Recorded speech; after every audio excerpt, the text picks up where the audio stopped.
નમસ્કાર દર્શક મિત્રો, હું જપન શાહ, કાનમ એક્સપ્રેસ ન્યૂઝમાં આપનું સ્વાગત છે। જોઈએ આજના મુખ્ય અને મહત્વના સમાચાર।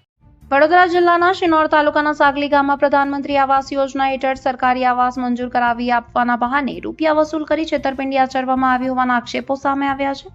આ મામલે એક અરજદારે શિનોર પોલીસ સ્ટેશનમાં લેખિત અરજી આપી જવાબદાર વ્યક્તિ સામે કાયદેસર ગુનો નોંધવાની માંગ કરતા સમગ્ર વિસ્તારમાં ચર્ચાનો માહોલ સર્જાયો છે। શિનોર તાલુકાના સાગલી ગામે રહેતા જુનેદભાઈ હમીદભાઈ રાઠોડ દ્વારા શિનોર પોલીસ સ્ટેશનમાં લેખિત અરજી આપવામાં આવી છે। અરજી મુજબ સાગલી ગામના ભૂપેન્દ્રભાઈ ગોહિલ વર્ષ 2025-26 દરમિયાન પ્રધાનમંત્રી આવાસ યોજના હેઠળ આવાસનો લાભ આપવાની ખાતરી આપી હતી। અરજદારના જણાવ્યા અનુસાર એક આવાસ દીઠ 5,000 લેખે કુલ 5 આવાસ માટે 25,000ની રકમ ગામની એક અનાજની દુકાન ખાતે દુકાનદારની હાજરીમાં ભૂપેન્દ્રભાઈ ગોહિલને આપવામાં આવી હતી। જોકે તાજેતરમાં સાગલી ગામ માટે આવાસ લાભાર્થીઓની યાદી જાહેર થતાં તેમને અરજદારનું નામ સામે ન આવ્યું હોવાનું જણાવ્યું છે। ત્યારબાદ અરજદારે ભૂપેન્દ્રભાઈ ગોહિલને સંપર્ક કરવાનો એક વખત પ્રયાસ કર્યો હતો, પરંતુ તેઓ મુલાકાત માટે ઉપલબ્ધ નથી અને તેમજ તેમના કોલ પણ જવાબ નથી આપવામાં આવતો તેવા આક્ષેપ સામે આવ્યા છે, જેના કારણે પોતાની સાથે છેતરપિંડી થઈ હોવાની અહેસાસ થયો હોવાને અરજદારે અરજી કરવામાં જણાવ્યું હતું। વધુમાં અરજદારે આક્ષેપ કર્યો છે કે ભૂપેન્દ્રભાઈ ગોહિલ પ્રભાવશાળી વ્યક્તિ હોવાથી પૈસા પરત માંગતા તેમની સાથે ઉદ્યાતભર્યું વર્તન કરવામાં આવ્યું હતું અને રૂપિયા પરત નહીં આપવાની વાત કરવામાં આવી હતી।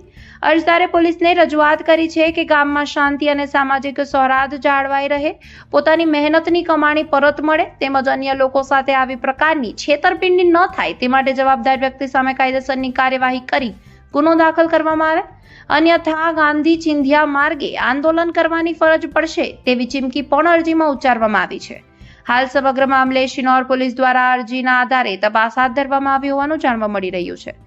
સાંભળો મોહમ્મદ જુનેદ એસ રાઠોડે શું કહ્યું।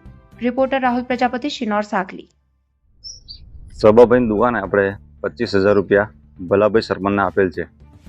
એક આવાસના 5,000 રૂપિયા કઈને લીધેલ છે, પણ એમાં આપણી આવાસ આ વખત નિવાસી આવાસ આવી છે ગ્રાન્ટની અંદર, પણ અમારું નામ આવ્યું નથી। એ રીતે એ લોકોએ 25,000 રૂપિયા લીધેલ છે। હવે પૈસા પરત આપવા સબાભાઈને કીધું, સબાભાઈ કહે તું 25,000 રૂપિયા ભલાભાઈથી લઈ લે, પણ ભલાભાઈ કહે છે કે હું સબાભાઈ જોડે વાત કરીને પતાવી દઈશ, પણ આ બે જણ 25,000 રૂપિયા આપવાનું નામ લેતા નથી।